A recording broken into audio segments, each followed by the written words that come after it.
Hello everyone, and welcome back to the Butcher's Circus. Today I will be making a tier list for all the heroes in this amazing game. So I am aware that this is the second time I'm making a tier list, so this will be like a revised version of last time. I'll be placing down characters as they come, and I will be giving a small explanation on why they are in the position they're in. So it's been 15 months since I started playing the Butcher's Circus. That is an unbelievably long time. So I believe this tier list is as accurate can be. So I'm actually going to start off with the highest, like the strongest characters, and then go from strongest to weakest, instead of like taking it one at a time. So of course the strongest character is the Arbalest. Why is she the strongest character? Well, you just mark a character with like the Bounty Hunter or the Houndmaster, and then you just shoot them for pretty much their entire HP if you have the Stabilizing Tiller and the Piercing Quarrel. She can bypass guards, she can bypass 20% protection. Even if a character is guarded by the Man-at-Arms and gets his additional 30% protection, you can still crit while he's guarded and still drop their entire HP. On top of that, if she does get pulled, which is supposed to be her weakness, she has an ability called Bola, which pushes her back, pushes the enemies back, does a reasonable amount of damage. Overall, it's not as good as Sniper Shot, but even her weakest move is still a good move. She also has a dedicated heal, which can cure bleed. She has Rallying Flare, which can clear daze, stuns, debuffs, marks, just about anything, and even remove stealth on the enemy characters, so also an amazing move to use. And on her base stats, she has like 10% stun resistance, which is nothing. She has 45% bleed resistance, which can actually come into play more often than not, and she has 50% move resistance, which is really nice for a move resistance base. She has a relatively high HP pool of 38, I think, and she has 5% protection. So she is quite a tanky character, because that 5% protection is going to reduce damage of every ability by 1 point, at least 1 point. So a Festering Vapors, instead of doing like 2 damage, it does 1 instead. Or instead of getting a death blow, it could actually do 0 damage. That is also a chance. So yeah, the Arbalest is definitely going up there. She's by far the strongest character, I would say. Up next is going to be the Bounty Hunter, because these two just synergize so well. The Bounty Hunter can use Come Hither, which disrupts the enemy team and puts them in a position so the Arbalest can shoot them. He also has Finish Him, which is the best kill confirm in the game. You can use Caltrops or Uppercut on him, which are both great abilities. Caltrops is like a bleed that lasts the entire round and can bypass guard if you want to get a death blow after the Arbalest has shot them. Or you can also use Uppercut, which is the bane of Flagellants and Lepers and other characters that just don't want to get pushed back.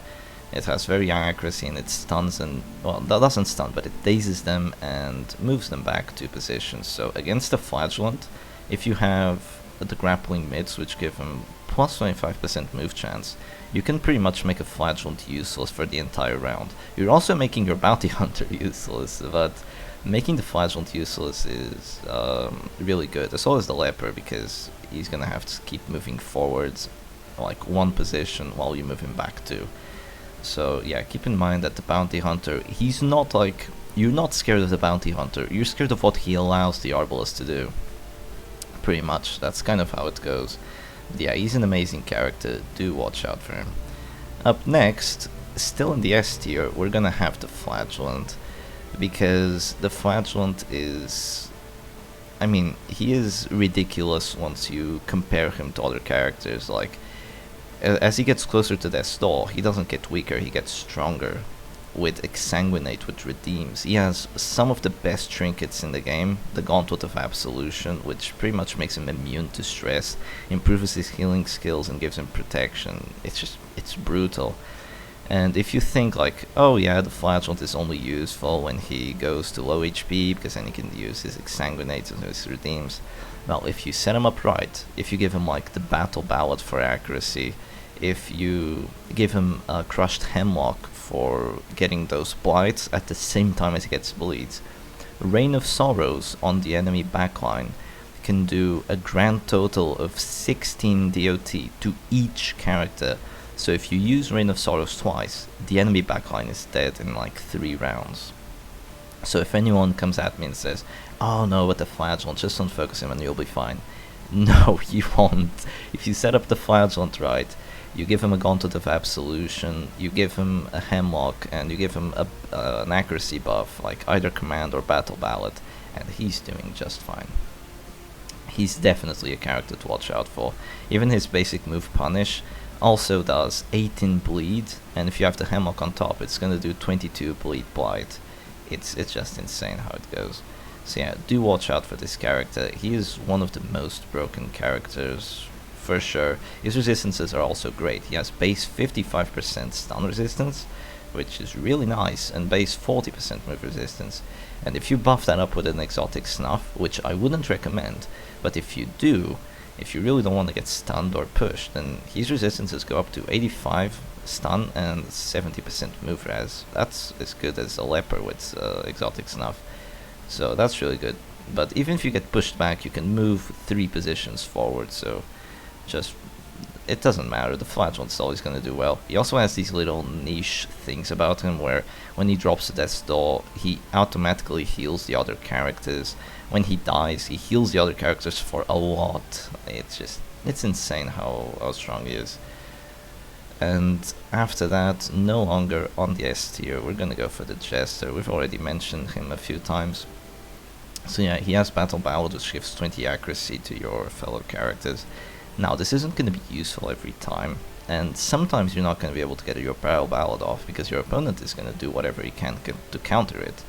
But if you're facing dodge characters and you bring the Battle Ballad, it's a really useful tool that you should always have. And it synergizes really well with so many characters that the Jester goes with. Many times he's going to go with AoE characters like the Antiquarian, and together they can, you know, just never miss essentially. Which is really damn useful, as also for the Flagellant, because his Exsanguinate has horrible accuracy. So having a Jester to pair with him is really good. You can also pair the Jester with something like a Houndmaster and do a stressed Jester team. I have a few videos on it and it's really funny. You can also use him with a Leper in like a damage team like the Goliath comp. You know, you go Leper, Crusader, Jester, Arbalest, and the Jester just buffing up this Leper tremendously. You don't even need to run accuracy trinkets on him. So yeah, and I haven't even finished with the Jester. He also has Arvus, which is a relatively good bleed move. It bleeds 2 enemy characters. It's quite nice. You have the Xab, which can bypass guard and add 10% deathblow chance. If you pair that with Finisher, you have a 60% deathblow chance with relatively good accuracy because of the Finisher. So do keep in mind that the Xab is actually a really good move for finishing characters. But the big thing about the Jester is his finale. It has the ability to bypass guards. Well, no, not guards, sorry. It has the ability to bypass Death's Door. So if you use this on something like a Flagellant or an Abomination or a Shieldbreaker before they're able to get their clutch heals and ages and that kind of stuff off, and you're getting a lot of value. Yeah, you get a bunch of value from Finale, just being able to bypass the whole Death's Door thing, the Death's Door resistance. You just go at it, you just lower the enemy character to low HP and then you finish him off immediately. There's nothing else to worry about. It's definitely a good move. He's only going in A tier instead of S tier, because even though you can give him Monkey's Paw and he's gonna have 40 dodge, many times he's just gonna get focused down. I mean, and if you get slightly unlucky, then you're gonna have a bad time. I'm sorry, I'm just looking at this guy here speaking and I'm like, what the hell is he doing? I'm gonna pause that. I'm getting distracted by that. So yeah, it's only because he can get focused down. He has a very low HP pool, and after he uses Finale, he's also extremely easy to kill with stress. It's just because of those reasons that he's not quite at S tier, but still at the top of A tier. Up next, we're gonna have the Crusader. Why is the Crusader here? Yeah, well, these characters synergize really well. Now the Crusader has Stunning Blow, which does a heck ton of damage, like 7 to 10 every time, 13 if you get a crit, which is insane for a stun that can remove the enemy's actions. And his abilities, such as Stunning Blow and Zealous Accusation, synergize really well with his trinkets. You can play Crusader one of two ways. You can either spam Zealous Accusation or you can spam stuns. If you want to spam stuns, you bring Sacred Blade and the Brass Knuckles, which give him 140% stun chance. It's brutal how much that is, with a 100 accuracy base and doing plenty of damage. Not to mention that Sacred Blade also gives him a 30% virtue chance. And sometimes it comes into play. If you can get him to be courageous against a stress team, that's pretty much an ensured win. Or if you can get him to be powerful, you're making your other characters even stronger. Though it doesn't matter that much by mid to late game, when he would supposedly be virtuous, it's still quite handy. Another of the greatest strengths of the Crusader is that he's really tanky. He has 45 HP, which is the highest HP you can have, aside from the Leper, which has 48, and he has 15% protection, which is a really nice base to have. You can also use Bulwark of Light to buff up 20% prot on all your other characters, and against some teams that works really well. It's definitely a good move to have, especially if you're gonna... I mean, some people take Stunning Blow and Zealous Accusation. I either take Stunning Blow and Zealous Accusation, and then I take the Bulwark of Light, because against some teams it just works really well. That 20% prot just kills them. And one of the biggest clutch abilities of the Crusader is that he has a heal that removes debuffs on the character that you heal, and debuffs on himself, and heals both characters at the same time, for 4 to 6 on the character you're healing and 4 on yourself. But you can crit for like a 12, that's completely possible. So yeah, it's definitely a good move, and it even opens up options such as a Heal Zader, where you just put 2 healing trinkets on him and just start healing like a madman. It works relatively well. But yeah, definitely Crusader, he's gonna stun you, he's gonna stun your ass. You're gonna like try to do a guard and then he's gonna say, no, I don't think so. You're gonna try to have a character that just wants to act like Flagellant or an A-bomb or the enemy Crusader, and he's just gonna say, no you don't, and he just stuns your ass. That's the way he is. So that's why he's definitely staying up there in A tier. He's a very influential character, tough to kill and overpowered in the late game. Do not underestimate him. Up next, we're gonna put the Abomination. The Abomination is a must-have for every stress team because of his transformation horror.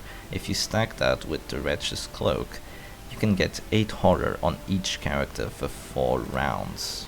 That's a total of 36 stress on each character, which is gonna end up being like 144 stress just from transforming.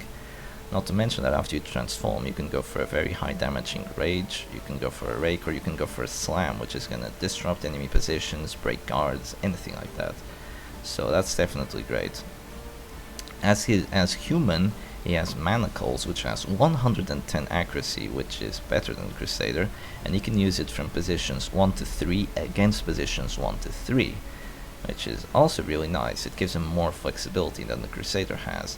While it doesn't do quite as much damage as Stunning Blow, Manacles can still do a reasonable amount, and if you put both Stunning Trinkets on him, he gets a 135% stun chance, which isn't quite as good as the Crusader, but that's a sacrifice I'm willing to make to get 10 extra accuracy, definitely.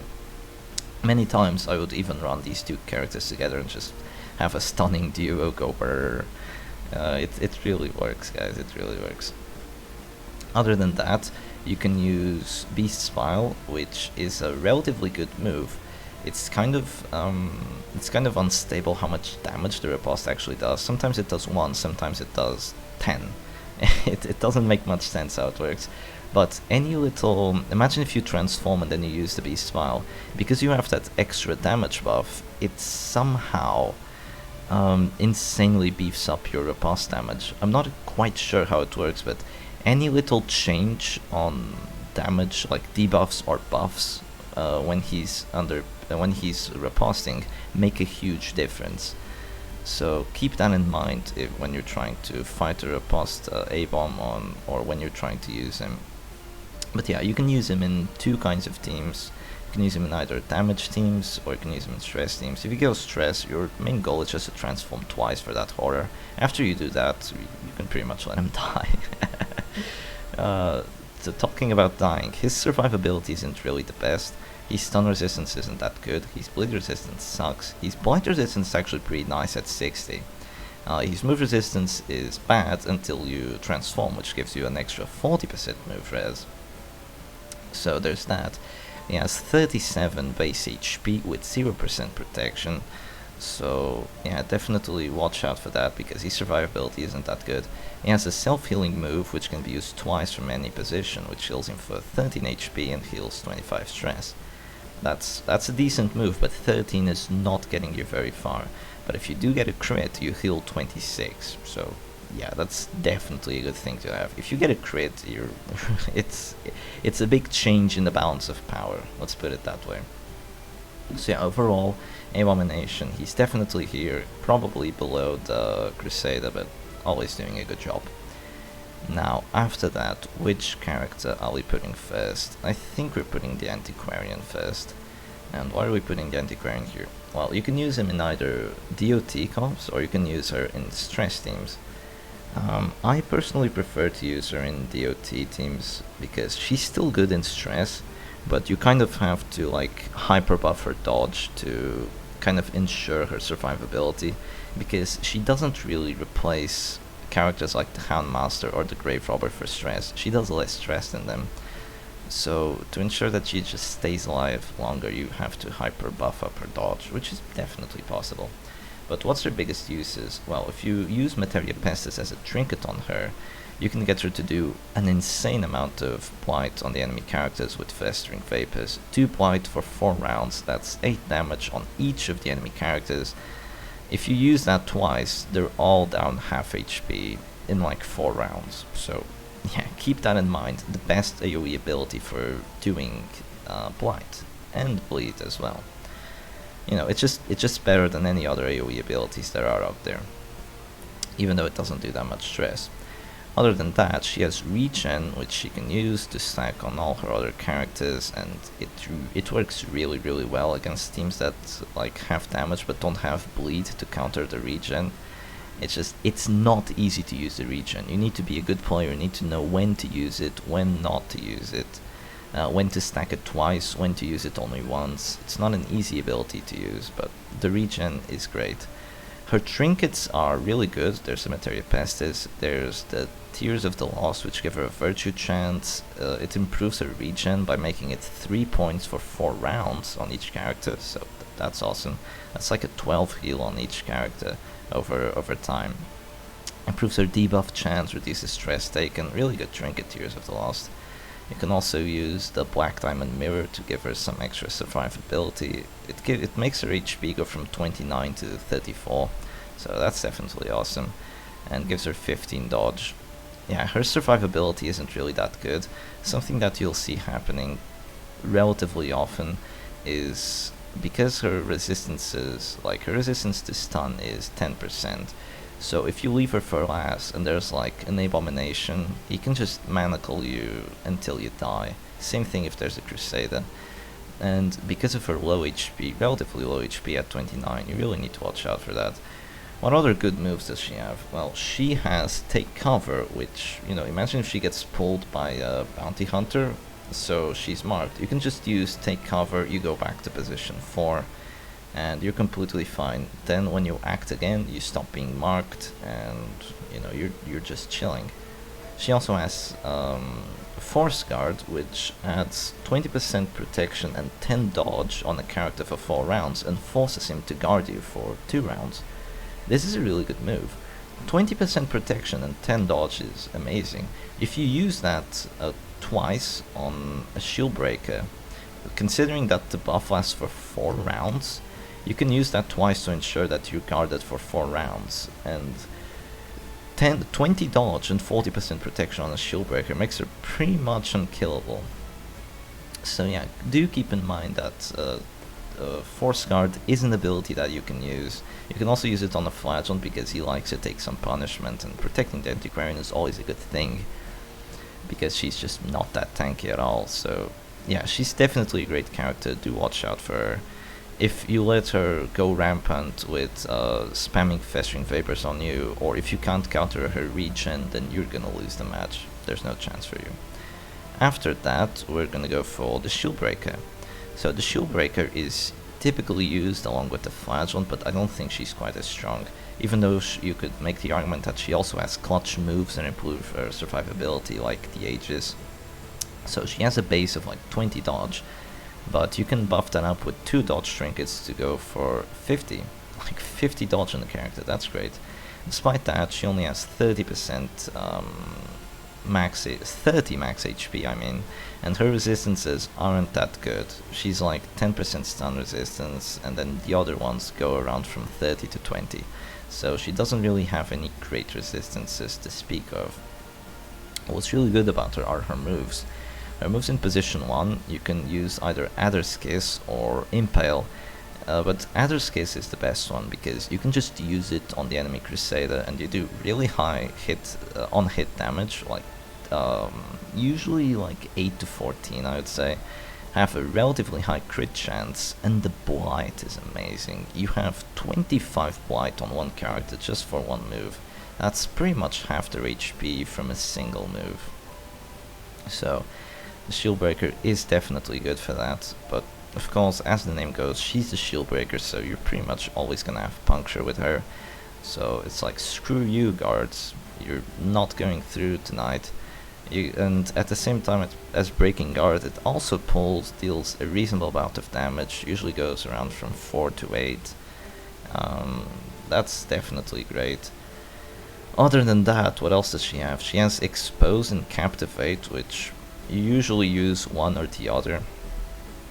Expose allows her to move back, which can be really good for, you know, dancing with your team, as well as doing a relatively good amount of damage, adding a crit chance taken debuff for 20%, so you can have a lot of fun with that, as well as adding some stress. So it's definitely a good move if you want to synergize with other characters. Like if the Flagellant is in position 3 and you're in position 2, you just use Expose and the Flagellant is back where he wants to be.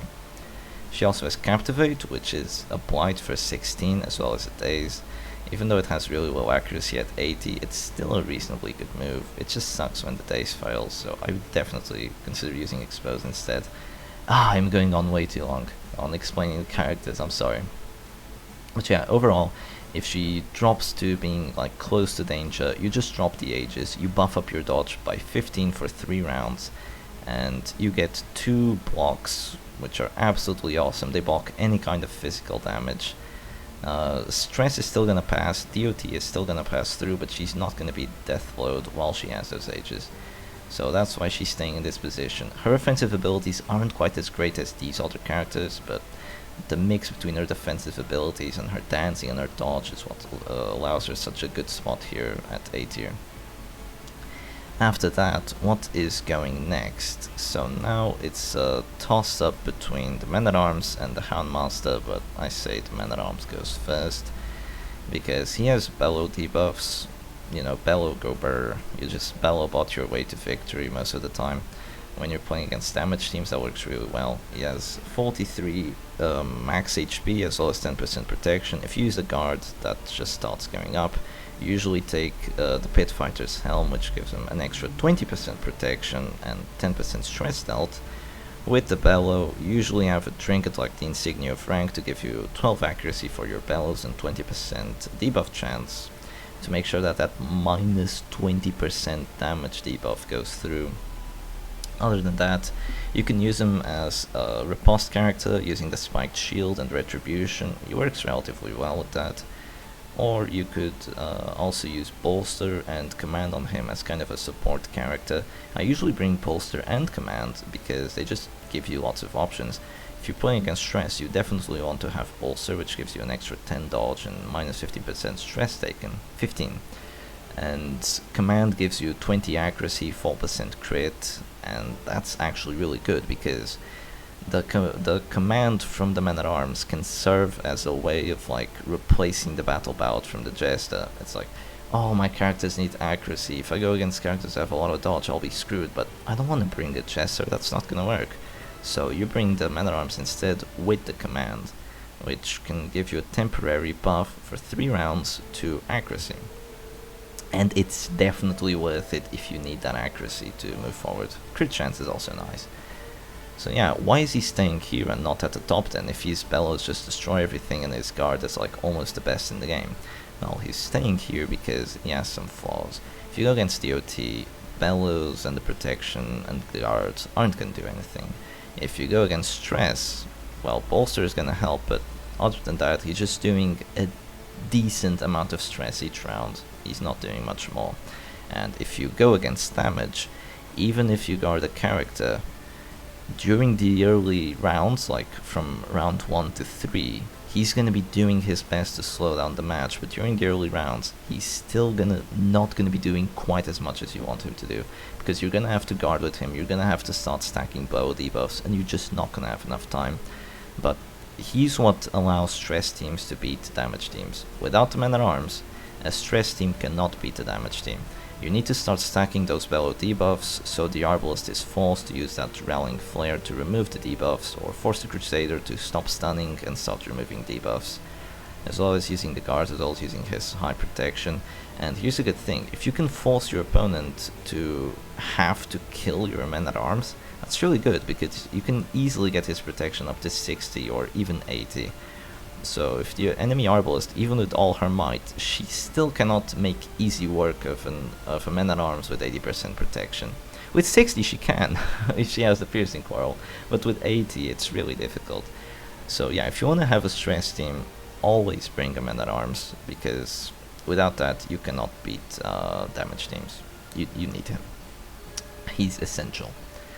So after the man-at-arms, we are gonna go forward and probably put up the Musketeer. I think the Musketeer belongs here. So she's the discount Arbalest. Arbalest is Coca-Cola, she's Pepsi, she's Diet Coke, she's like no sugar, calorie free, whatever jokes you want to make about the Musketeer. She's the light version, yeah, okay. She's the knockoff of the original, pretty much. So yeah, what are the differences then? If the Arbalest is that good and the Musketeer is similar, why is she not in S tier? Well, because there's a few reasons. The reasons are her heal isn't as good. It doesn't cure bleed. You think like, oh yeah, she's more focused about blight. What if it cures blight? No, it doesn't. It adds healing received, and that's kind of useless in most times. Yeah, most times you're using her. It's just adding 25% healing received is gonna make your next heal, which you don't want to be doing. You don't want to be healing with her, you want to be shooting enemies, but it's gonna make your next heal go like from 8 to 10. And that makes no difference at all. And why is she not as good? Well, she doesn't have that magic 5% protection that the Arbalest has. Instead, she has 1 more HP. Whatever. She has less 10% bleed resistance, which actually makes a difference. She only has 35% bleed resistance, and she has 20% blight resistance, which is still not gonna take her anywhere. So that's just a complete downgrade on the stats. Other than that, her Rallying Flare equivalent, which is like the illuminating shot, actually has a niche. You can use it to buff up accuracy by 10 and reduce stress taken, as well as reduce stress on your entire team with a really good chance, as well as eliminating enemy characters, right? They're gonna go from stealth to unstealthed. So it's not completely useless, but you kind of have to build her around it, as while the Arbalest can just use her move with it's just way more efficient, it's way more helpful than reducing stress by a bit. It usually doesn't really matter, because the Arbalest move is just way better. You can remove debuffs, you can remove stuns, marks, dazes, you can do it all at the same time. It's just way more useful than what Musketeer is. Other than that, her trinkets are exactly the same, except for the defensive trinket. while the Arbalest has a trinket that gives her protection and bleeding skills and minus stress taken, the Musketeer has a trinket that allows her to heal a bit better, but doesn't give her any protection. Yeah, her healing trinket is not that good at all. So overall, she's just not quite as good as the Arbalest, but she's still a menace. She's still high up here in A tier. It's just that while the Arbalest is gonna make quick work of stress characters, she's gonna be a bit more screwed because she has no way of clearing that damage debuff. And once you have 3 bellows on you from the Man-at-Arms, you're not gonna be doing a crit for 40. You're gonna be doing a shot for like 8 if you're lucky. So yeah, the Musketeer is just not as good, and that's why she belongs here quite low in the A tier. Up next we're gonna have the Houndmaster, the Houndmaster, yeah, the doggy, which is gonna use Houndmaster all of the time pretty much. It's the best AoE ability for stress because of the trinkets that he has. You can use the Crimson Hook on him, and he's just gonna be doing 15 stress to every enemy character, and if he gets a crit, that stress just goes up and up and up. I've said this many times and I'll say it again. If you can keep the Houndmaster using Houndmaster and your opponent can't find a way to stop you for a few rounds, like if you guard him, if you just do the best that you can to keep the Houndmaster safe, and just the waves of Houndmaster just keep rolling and rolling, the bleeds are gonna add up, the stress is gonna add up, and you're gonna win every goddamn match if you can just get those moves to add up. Other than spamming Houndmaster, what does he have? Well, he has Hound's Rush, which is a mark move that's trash, essentially. It's sniper shot, but way worse. It doesn't bypass any kind of protection, you can't bypass guard, you do way less damage, you have 20%, well, you have 20 less accuracy, you only have a 90 accuracy base, which is horrible for a sniper move. And on top of that, your crit chance also sucks, so I would not use him as a replacement. Instead of Sniper Shot, you're going to be using Hound's Rush. Don't do that. Hound's Rush is still a move, you can still use it, but just don't think he's going to be doing the same job as the Arbalest. Don't think that for 1 second. His main use is just doing Houndmaster and getting the bleeds and the stress. Other than that, he has Lick Wounds, which is self-heal for 5. 5? What? That's so low. Yeah, it is, but you can add, it gives you regen as well for the next rounds. It's 4 regen for 3 rounds. So the opponent drops him to death stall, and then you click him again the next round after you've healed, and he immediately and instantly automatically goes back to 4 HP. That's a really good ability to use. Of course, in the Butcher's Circus you can pick characters at will. You don't have to like meddle with weird speed thingies.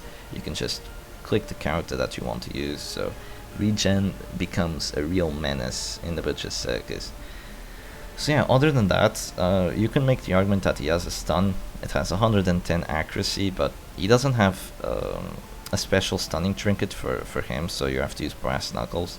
And I would not recommend using the stun on the Houndmaster unless that's really what the only move you have for that situation, because his stun deals no damage. Usually stuns have some kind of effect, like, you know, in the base game, stuns can, like, you know, the Plague Doctor double stuns, there's a lot of side stuff to doing a stun. In the Butcher's Circus, the Crusader and the A-Bomb do a really decent amount of damage while stunning, and you can choose which character can be like crucial to the opponent and you can just stun their asses. While the Houndmaster has less of a stun chance, is way more limited than like the Abomination, and he just deals no damage. He deals like 2 damage for a stun with a bad stun chance. Let's just don't use that. Other than that, you can make him a guard, like a dodge tank, by using guards, so that's an idea. So if he's like the best stress character for adding stress with Houndmaster, the question is, why is he at the bottom of A tier? Well, because he might be the strongest stress character for adding stress, but he is very susceptible to getting rolled over by riposts, getting getting focused down early, because even if you guard him, even if you use something like Bulwark of Light, the Arbalest is still gonna one-shot you. If you're marked, the Arbalest is still gonna one-shot you. The bleeds don't care about that protection, and he has really bad bleed resistance. He has 5% bleed resistance. These resistances are not that good. And of course, bleeds and bites also nullify his regen, so you cannot go to Vestal, regen, and go back to having a reasonable amount of HP next round. That's not gonna work anytime. So overall, you just have to be way more careful with him. Just because of those riposts, like, he's still a good character for stress, but he just has dangers to him. Also, when you put him in a stress team, you always put him in the back, but then you have kind of a problem. Where does the Abomination go? If you put the Abomination in position 3, the Houndmaster gets pulled, and then the Abom is in position 4 and he's marked. Complete disaster. If you put the Abom into position 2, he can get slammed or pushed back 2 positions, and then your Houndmaster's in position 3, which is way more acceptable, and the A-bomb's in position 4, which sucks. While if you put the A-bomb in position 1, he can get purged back to position 4, and he's already in a weird position. And usually when you play him for stress, you don't have a lot of dodge on him, because you just need to get accuracy trinkets on the Houndmaster. So that's why the Grave Robber is coming next. And I'm very, these two, I don't know which one I want to put first, because the thing is, I prefer Grave Robber as a Panic Darts abuser, not as Lunge, not as Flashing Daggers, not anything like that. You just stack up a bunch of dodge on her, you put Toxin Trickery, and then you start spamming Panic Darts, because it's a beautiful ability. It does damage, it does a good amount of blight, and it adds a lot of stress. So you use it twice on a character, and the rest of the stress from your team is gonna flick them by like round 2 or round 3, very early. And it gives stress teams a kind of ability to focus characters that they usually don't have. Like, sometimes you're gonna be playing a stress team and you're gonna be seeing Plague Doctors and Occultists. These are the most fragile characters in the game, and any reasonable damage team will just destroy them immediately. But guess what? You're playing a stress team, so you can't focus anything down, and you just get really annoyed. With the Grave Robber, you have the option of just focusing down a character, as well as when she gets pulled, unlike the Houndmaster, she can use Shadow Fade, which isn't just a pullback, it also gives you buffs for the next time you use an ability, like next round, while you're stealthed. So you get plus a bunch of crit chance, you get double damage, and you get plus 50% stress stealth if you get the crit Panic Darts while you're stealthed, which is a really good chance. It's like a 30% chance. If you do that, the enemy character is just gonna hurt so much, so much. The Grave Robber is just beautiful. If you get hit by Caltrops, you can use Toxin Trickery to heal her. I'm thinking she doesn't belong here. I think in the last tier list I actually put her in B tier, but since then I've used the Grave Robber to very good effect. In the Ludic, Savant and Shepherd tournaments, which as it's named were hosted by myself and Ludic, I used a stress team that had the Grave Robber to just such great effect. I won like 3 tournaments using this team. It's really beautiful. It's probably the best stress team you can do, which is why I'm actually gonna put her above the Antiquarian, because Grave Robber, Antiquarian, and Houndmaster are kind of like a choice of which not tanky character do you want to use for your backline in stress, and I just kind of have a feeling that the Grave Robber, she's the one I go for. In my mind I'm like, oh no, but Festering Vapors, Regen, oh, Hound's Harry max stress, but in my mind I want that versatility of the Grave Robber. I want her Panic Darts. I want just the amount of pressure she can output, which is why I'm putting her above the Antiquarian and the Houndmaster, where she belongs, just below the A-bomb, of course. So yeah, she's definitely going there. So now the great characters are finished. Now we go on to the less great characters, so to speak. So the Leper goes in B tier. His damage is really good. I'm not gonna deny that. He's damaged with Chop, Hugh. If you use him well, he destroys any DOT team, because Chop just one-shots the character. After you use Purge, it's awesome. Hugh does a bunch of damage as well. You can use Purge, knock characters back. His heal heals him for 22 out of the 48 HP he has. And if you get a crit heal with that, you heal for 44. Like, holy crap. You heal for 44 in 15 stress, so not bad. Now, what are his downsides? Well, he has a few really bad downsides. If you use Revenge to get the damage buff and crit and accuracy, which you kinda need to do if you want to use damage, you get really susceptible because you start taking more damage. And DOT teams can take a huge advantage of this. Adder's Kiss is pretty much gonna drop you to 0 HP if you've already used Revenge after 5 rounds. That's kind of how it goes. You can have a lot of HP, but they just mow down through you easily. Other than that, that's not even his biggest downside. I'll tell you what his biggest downside is. He has 50% base move resistance and 60% base move resistance and 50% base stun resistance. So that means that if you don't use Exotic Snuff, he's quite susceptible to getting both stunned and pushed. But if you use Exotic Snuff, you lose 4 accuracy, which actually really hurts on him because he needs accuracy. He's a character that really needs accuracy buffs. So yeah, you're probably gonna have to use Exotic Snuff, but guess what? Even if you use Exotic Snuff, you still have a decent chance of getting pushed, and the opponents can just pull characters from behind you. And another problem with the Leper is that he kinda takes the fun out of damage teams, because damage teams which rely on Mark, like the Arbalest, they don't care if the man-at-arms is like doing guards and bellow, like they don't care for a good amount of time.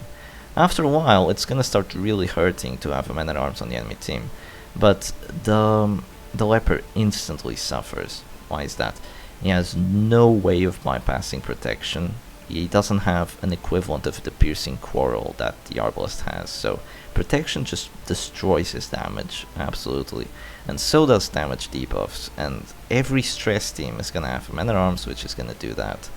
So the Leper he just goes down. He can be very useful, but he can also be completely useless, and it's just this instability on his performance that makes him place him in B tier. After that, it's a toss-up between the Highwayman and the Occultist. The question is, which one goes first? And I think it's the Highwayman. Why the Highwayman? I put him in C tier last time. I'm putting him in B tier this time because Duelist Advance does a relatively good amount of damage, and it has Riposte, which is the best Riposte in the game. You know, if you have the Parrying Dagger and you have Vendetta equipped, and you've already used Vendetta to reduce dodge on like a Shieldbreaker or a Jester, if you use that, like, those characters are going to be instantly impaired for the rest of the game, and you're going to be instantly buffed up for the rest of the game. A really good buff as well. 30% damage, 8% crit, and 10 accuracy. So the Highwayman can really feel like a menace many times. Sometimes he's not quite as good. If the opponent is playing a stress team and you just get bellow debuffed, it makes your riposte not matter quite as much. And you know, the enemies just have a lot of protection. Like, I've been using a Crusader, and with the Bulwark of Light and his protection trinkets, he has like 50 plus protection and also bellow debuffs. A Highwayman with full riposte might can crit riposte you for like 6. Like, it's just the bellow debuffs and the protection make his riposte really quite insignificant if you have a lot of you know, if you know how to deal with them.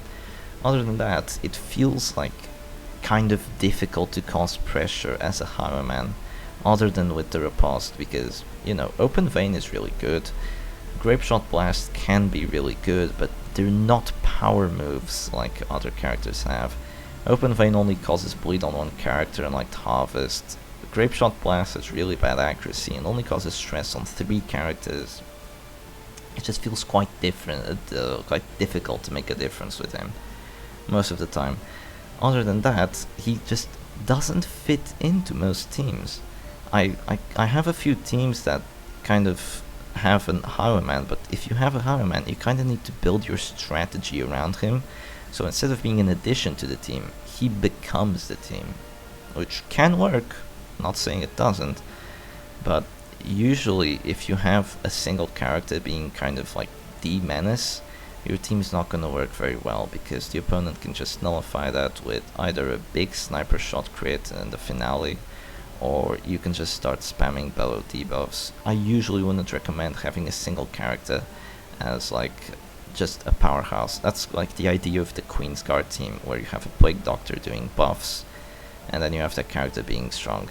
It's very fun to do that, but it's not the most efficient thing you can do. So definitely do try him out, but don't be surprised when he's not as good as in the base game. And next, the Occultist. What can I say about the Occultist? Well, he has a pull, which causes a lot of horror. His trinket, the Fleshbound Grimoire, is really good. It gives him move chance, it gives him plus horror dealt, and it gives him plus 15 accuracy on ranged ability, so awesome. He has the tentacles, which cause horror and damage and stress, so that's amazing as well. He has a heal, which is pretty much a slot machine. You can heal for 0, you can heal for 60. Kind of how it goes. So what is the problem with the Occultist? Well, if you're playing against the damage team, you get focused down. I'm sorry. If you're playing against the DOT team, you get punctured and you get focused down. I'm sorry. You're done. It's just that his survivability is horrible. He has 29 base HP and he has 15 dodge, and these resistances are terrible, except for debuff resistance, which is 70, but who cares. His survivability just sucks, and that's why he's in the B tier, because if he had the survivability of a Grave Robber, he would be like higher than the Grave Robber, but he doesn't. He has the survivability of, you know, nothing very good, nothing very survivable. So that said, he is staying in this position. He can be extremely influential. He also has like that ability where you can buff up a character by making them stealth for 2 rounds. It's really unfortunate that you can't use that on yourself. Really unfortunate. If you could, he would actually be way more survivable, but you can't, so what can I say? Other than that, after you use the Fleshbound Grimoire, you're kind of like, well, now that I have the best trinket, what else? It's kind of a what else moment, because his other trinkets kind of suck.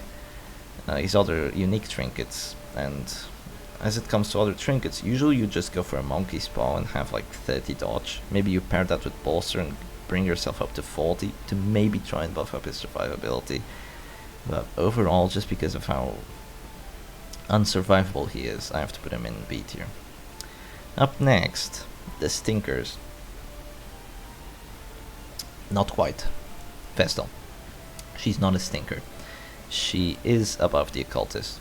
And why is she here? Well, Vestal is good. She's not great, but she's reasonably good. She has a really nice stun. If you have both stunning trinkets on her, she has 115 accuracy and 150% stun chance. So highest accuracy, highest stun chance. Damage, trash. 1 to 3, 2 to 4. You get 4 damage if you get a crit. That's kind of how it is. And you do 8 stress, so that's not going to make a difference. 8 stress really doesn't count for anything. And you might be thinking, oh yeah, but if you use that stress and put her in a stress team, that could work, right? Well, technically it could, but I have used her in stress teams quite a long time ago, and I can tell you, I have also seen other people using her in stress teams, namely tournament champions like Sis and Cherry. And the big problem with using the Vestal in a stress team is because she doesn't do stress. So she's kind of like there to stall, which is good. Stress teams like stalling, but you cannot stall very well against DOT. So if you're not racing them, you're losing. So using the Vestal in a stress team just makes stress teams even weaker against damage over time.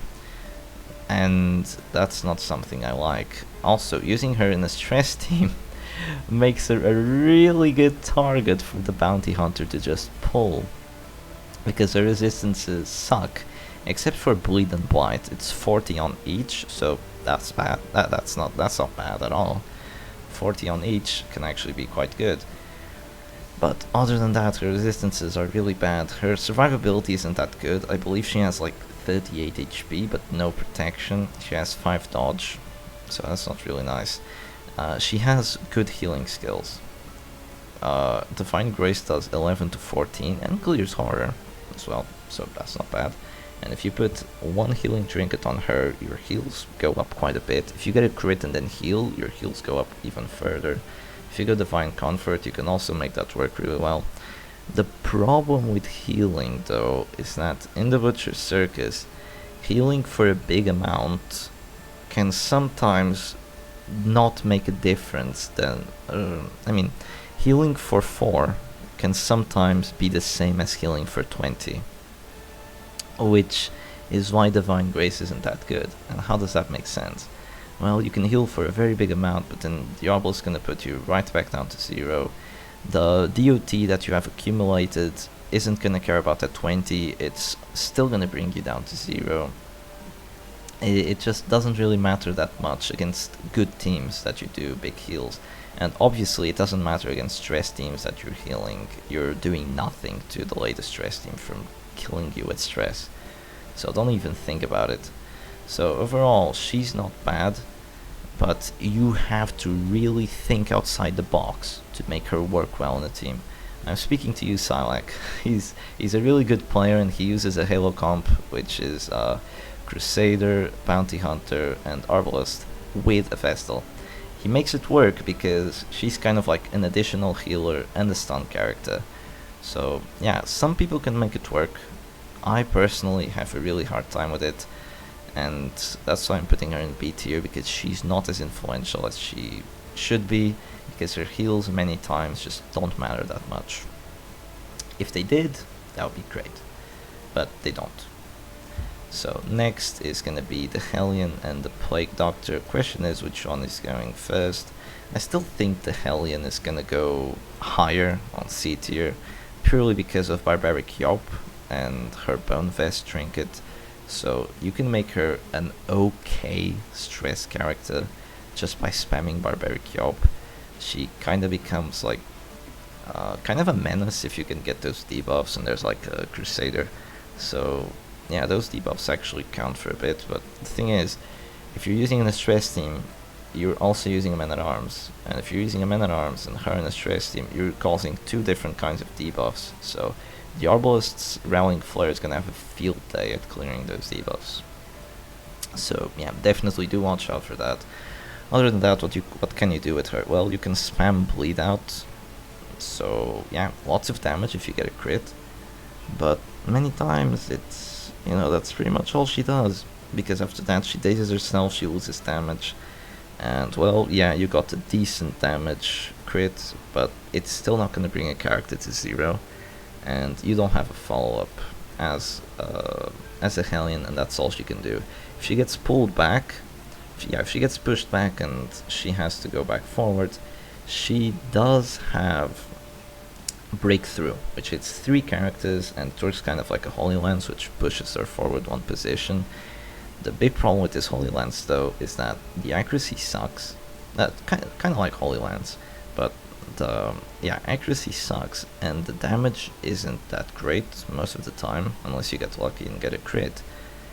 And the biggest problem with this move is that it freaking dazes you and reduces your damage. It's already a subpar move, and you're gonna make it daze you? Dazes are the worst thing to have in the Butcher's Circus, and to inflict it on yourself is terrible. If you're dazing yourself, you're losing control of the match. You can no longer choose which characters you want to act to have a better outcome on the match. You're just having a bad time every time. It really sucks to be dazed, because you can be dropped to that stall, and instead of healing yourself with the healing chance, you have to heal yourself with another character, and then you get stunned by the Crusader, for the HP that you healed, and now you're dazed and stunned, and you can't use your heal, and you're at death's door, and you just lost yourself an action. Because for some reason, Breakthrough is a trash ability. That's the only ability you can use from positions 3 and 4, and it still dazes you. It's just insane how that goes. Overall, she's not great as a stress character. She sucks as a damage character, and I mean sucks. If you go up against a protection team, protection stress team, she's gonna be doing horrible. Even if you have If It Bleeds, even if you have Bleed Out, her accuracy sucks, her damage sucks, and the bleed, the DOT that she puts out is not even near as good as something like a Flagellant or a Shieldbreaker. Neither is her survivability. She has a self-heal, and it buffs up damage, and it buffs up accuracy, and it removes bleed and blight, but it only heals for 4. And you can only use it 4 times. I usually don't run out of it, because she usually dies before that happens, but it's not a good heal, it's not a clutch ability by any means, and 30% damage, unless you're using Bleed Out, is not going to make much of a difference. So overall, she just feels like a very, very unfortunate character, because you might think, oh yeah, but she has finishing moves like Wicked Hack and Iron Swan, so you might be thinking, oh, I'm going to use her in a damage team and I'm going to have a really good time. Well, what are you going to sacrifice? You're going to sacrifice a stunning character like the Crusader and A-Bomb? That would be ridiculous. She's not even near as influential.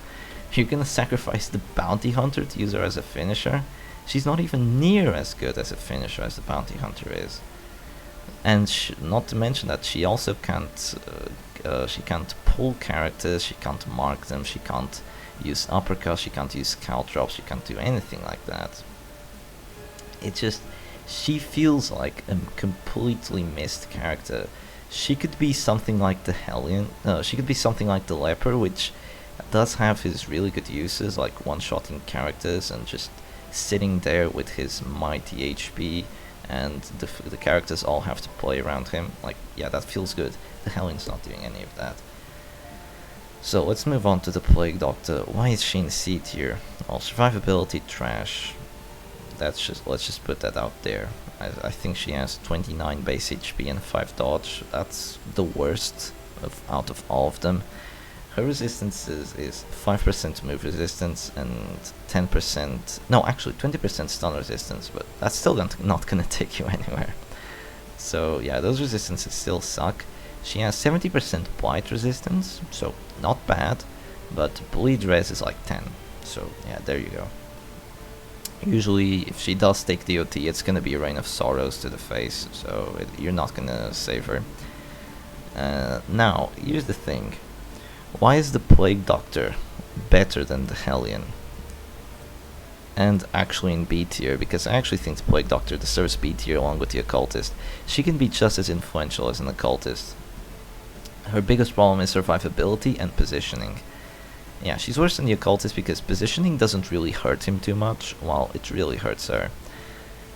What good moves does she have? She has Plague Grenade, which is kind of a Rain of Sorrows, but on the Plague Doctor, and only as Blight.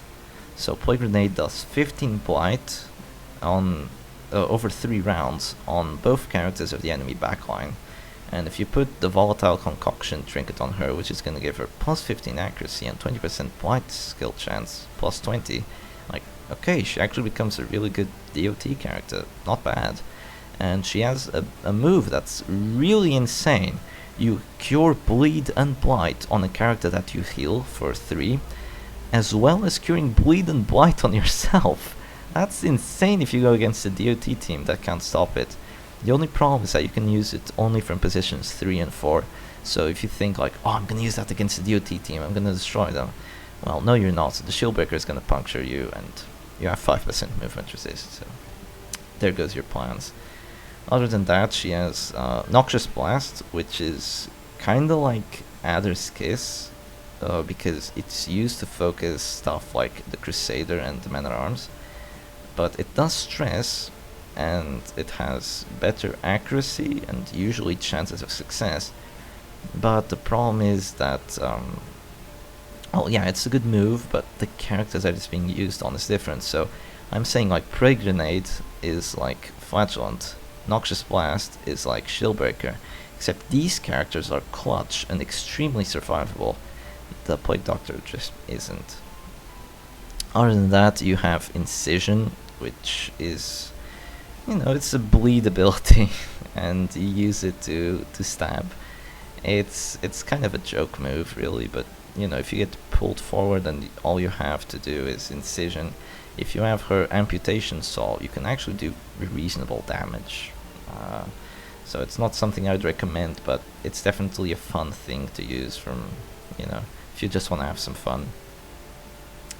And her really cool move, which is completely unique to her, is that she has a permanent buff to damage and accuracy on a character.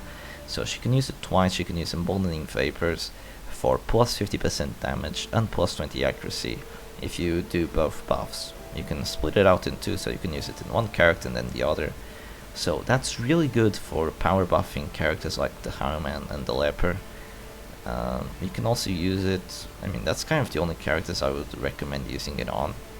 Or you can also use it on like the Crusader if you're spamming Zealous Accusation. I could see that work. I have seen it work relatively well.